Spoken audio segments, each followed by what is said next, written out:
एक ऐसा मुल्क जो किसी और की ज़मीन पर बनाया गया, जहाँ लोगों को उनके घरों से निकाल दिया गया, जहाँ एक कौम के लिए दूसरी कौम को तबाह कर दिया गया। ये कहानी है इज़राइल की। By defending ourselves, we're also defending others. ये मुल्क कैसे बना, इसको समझने के लिए हमें पास्ट में जाना पड़ेगा। आप लोग ये तो जानते ही होंगे कि हिटलर ने लाखों की तादाद में ज्यूज़ को मारा था, लेकिन ज्यूज़ पर यह जुल्म हज़ारों साल पहले से चल रहा था। ये कहानी शुरू होती है एक ही शख्स से, हज़रत ईसा अलैहिस्सलाम। हज़रत ईसा अलैहिस्सलाम तकरीबन 2000 साल पहले उस वक्त आए जब तमाम यहूदी पैलेस्टीन के इलाके में रहते थे। यहाँ उनके पास कोई पावर नहीं थी, क्योंकि पैलेस्टीन पर एक बड़ी सुपर पावर रोमन एम्पायर का राज था, जो यहूदियों को गुलामों की तरह रखते थे और उन पर शदीद जुल्म करते थे। रोमन एम्पायर का जुल्म देखकर यहूदी स्कॉलर्स ने समझ लिया था कि अब वो वक्त आ चुका है कि उनका मसीहा आए।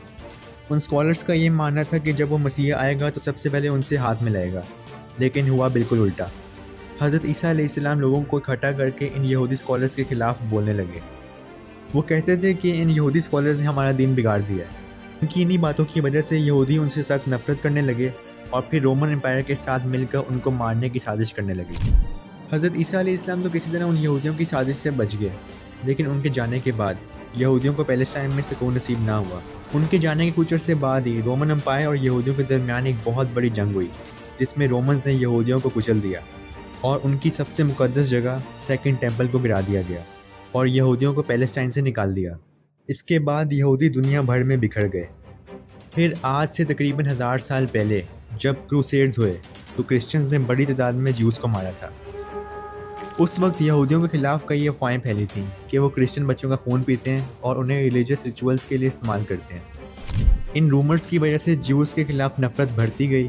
पिछले 1000 सालों में जो नफ़रत ज्यूज़ ने झेली है, शायद ही किसी और रिलीजन ने झेली हो। 1800s के बाद ये नफ़रत सिर्फ रिलीजन तक नहीं रही, बल्कि उन्हें एक अलग एथनिक ग्रुप समझा जाने लगा। इसीलिए 1800s के एंड तक दुनिया भर के ज्यूज़ को लगने लगा कि उन्हें कोई भी कंट्री अपनाती नहीं है। अगर उन्हें पीसफुली रहना है तो उन्हें अपना अलग मुल्क बनाना पड़ेगा। एक ऑस्ट्रो हंगेरियन जर्नलिस्ट थे, थियोडर हर्जल। उन्होंने 1896 में एक पैम्फलेट जारी किया जिसमें उन्होंने एक न्यू पॉलिटिकल मूवमेंट की शुरुआत की, ज़ायोनिज़्म। उन्होंने कहा कि ज्यूज़ को अपना एक सेपरेट मुल्क मिलना चाहिए। ये आइडिया जो था वो नया नहीं था।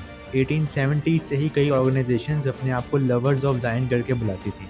इन्हीं रीजंस की वजह से 1881 में पहली बार पैलेस्टाइन की तरफ लार्ज स्केल माइग्रेशन शुरू हुआ। ज्यूज़ ने वहाँ परमानेंट सेटलमेंट्स बनाई और रहना शुरू किया। पैलेस्टाइन में रहने की वजह ये थी कि जेरूसलम उनके लिए काफ़ी मुक़द्दस जगह थी। वहाँ उनके टेम्पल्स थे, जिसकी वजह से वो उनके लिए काफ़ी होली प्लेस थी। इसीलिए वो पैलेस्टाइन में ही अपना मुल्क बनाना चाहते थे।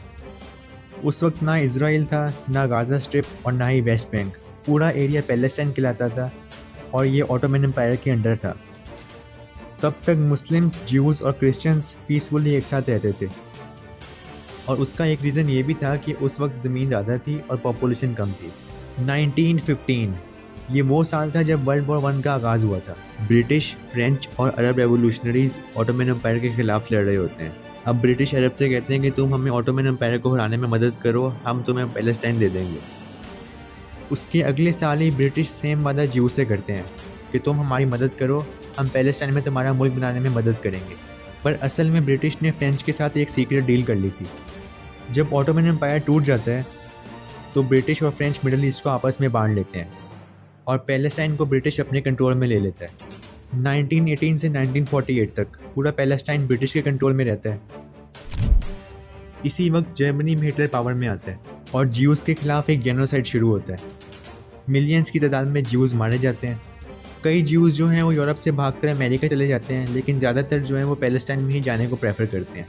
शुरू में तो उन्हें ब्रिटिश आने देते हैं, लेकिन बाद में उन्हें आने से रोक देते हैं और यहीं से इजरायली नेशनलिस्ट मूवमेंट का आगाज़ होता है। उसके साथ ही पैलेस्टाइन में भी एक पैलेस्टीनियन नेशनलिस्ट मूवमेंट का आगाज़ होता है।